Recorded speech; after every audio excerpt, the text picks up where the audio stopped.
Hey friends, Radhe Radhe. Welcome back to our channel that is Gyani politics. और आज हम discuss करने जा रहे हैं, हमारा बहुत इंपॉर्टेंट टॉपिक है इंडियाज इंफ्रास्ट्रक्चर एंड इंडस्ट्री। उसमें कैसे कैसे रिफॉर्म हुए, क्या क्या चेंजमेंट्स आए और कैसे हमारी इंडिया की इंडस्ट्री ग्रो की। और ये बेसिकली बहुत इंपॉर्टेंट टॉपिक है with respect to the student of UPSC, state PCS, and also the BA students and class 11th. So first of all, introduction. Many of the Western economics has already written their success story. अब देखिए, जो western European countries थी, India के आजाद होने से पहले ही वो एक बेसिकली डेवलप्ड कंट्रीज हो गई थी और उन्होंने इंडस्ट्री में बहुत अच्छी अच्छी अचीवमेंट अचीव कर ली थी। Independent India to rejuvenate its economy from a complete dilapidated state. अब बेसिकली जब इंडिया आजाद हुआ उस टाइम इंडिया की हालत बहुत खराब थी, तो इंडिया को सारे प्रॉब्लम्स से लड़ते हुए अपनी इकोनॉमी को सरवाइव करना था। फर्स्ट ऑफ ऑल, कंट्री का जो मेजर टास्क था कि कैसे मास की पॉवर्टी डिक्रीज की जाए, फूड ग्रेन्स के शॉर्टेज को कम किया जाए, हेल्थ केयर फैसिलिटीज को कैसे बढ़ाया जाए। अब आता है हमारा calling from the immediate attention the other areas of attention.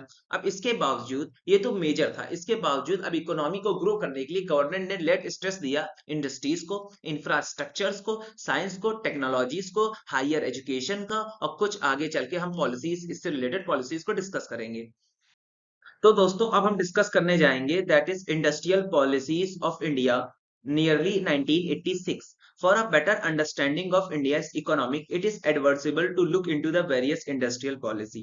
अगर हमको इंडियन की इकोनॉमिक पढ़नी है तो हमको कुछ इंपॉर्टेंट इंडिया की इंडस्ट्रियल पॉलिसीज है उनको देखना होगा।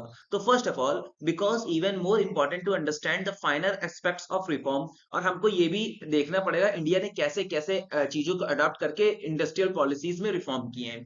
तो फर्स्ट ऑफ ऑल हमारी आती है द इंडस्ट्रियल पॉलिसी रिजोल्यूशन 1948। तो ये हमारी इंडिया की पहली इंडस्ट्रियल पॉलिसी थी और जो कि लॉन्च हुई थी 8 अप्रैल 1948 में। It also decided the model of economic system. अब ये बेसिकली इंडिया में कौन सी इकोनॉमी का मॉडल चलेगा वो डिसाइड किए थे, और इसने डिसाइड किया था दैट इज मिक्स्ड इकोनॉमी। जैसे कुछ हद तक इसमें एग्रीगेरियन इकोनॉमी भी रहेगी और इंडस्ट्रियल सेक्टर भी रहेंगे। अब नेक्स्ट आते हैं इसके जो पॉइंट थे। फर्स्ट ऑफ ऑल, इसने बताया that India basically a mixed economy. Second, some important industries was put at the centre, और इसने कुछ इंपॉर्टेंट इंडस्ट्रीज को सेंटर बनाया, हब बनाया, that is coal power, railways, civil aviation, arms and ammunitions and defence. And third है some other industries they are put under a state list. और कुछ subjects थे, कुछ इंडस्ट्रियल सब्जेक्ट्स थे, उनको स्टेट लिस्ट के अंदर डाला गया, जैसे कि medicine, textile, cycles, rickshaws, two wheelers. Rest of the industries were left to the private sector, और इसके अलावा जो बची हुई सेक्टर्स थे उनको प्राइवेट में डाल दिया गया।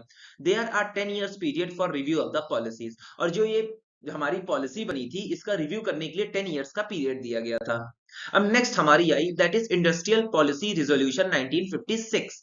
अब the government has encourage the impact of industrial pollution. अब जो प्रीवियस पॉलिसी थी 1948 में, उसमें रिफॉर्म करके इंडस्ट्रियल पॉलिसी रिजोल्यूशन 1956 को लॉन्च किया गया।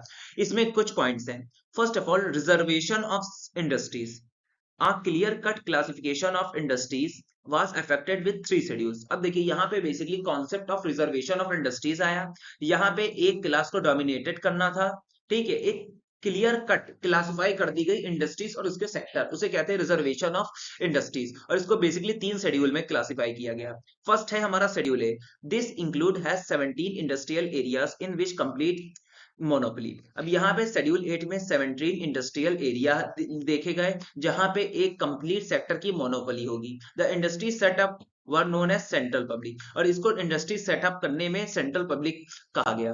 अब नेक्स्ट हमारी आती है शेड्यूल बी। अब इसमें बेसिकली 12 इंडस्ट्रियल एरियाज थे जिनकी मोनोपोली थी और जिसको कंट्रोल किया जा रहा था स्टेट गवर्नमेंट के द्वारा, and were supposed to take initiative with more expensive follow by the private sector, और हेल्प ली जा रही थी कुछ हद तक प्राइवेट सेक्टर्स की। It should be noted that neither the state nor the private sector had a monopoly in these industries। देखिए, जैसे कि हमने शेड्यूल ए में पढ़ा कि कुछ इंडस्ट्रीज की उसमें मोनोपोली थी, और यहाँ पे सेक्टर बी में ना केवल कोई स्टेट गवर्नमेंट और ना केवल कोई दैट इज प्राइवेट सेक्टर की इसमें कहीं पर भी मोनोपोली नहीं थी। अब शेड्यूल सी आता है। All industrial areas left out of Schedule A and B and were put under the private enterprises has provision to set up industries. अब शेड्यूल सी में ये आता है जो भी इंडस्ट्री छूट गई है ए और बी के बाद वो शेड्यूल सी में डाली गई। इसमें बेसिकली रिलेटेड है प्राइवेट इंटरप्राइजेस से। Many of them had a provision of licence and had necessary to fit the framework of social and economic policy. अब इसमें बेसिकली गवर्नमेंट इशू करती है लाइसेंस और ऐसी इंडस्ट्रीज जो सोशल और इकोनॉमिक बेनिफिट्स प्रोवाइड करें state as well as people को।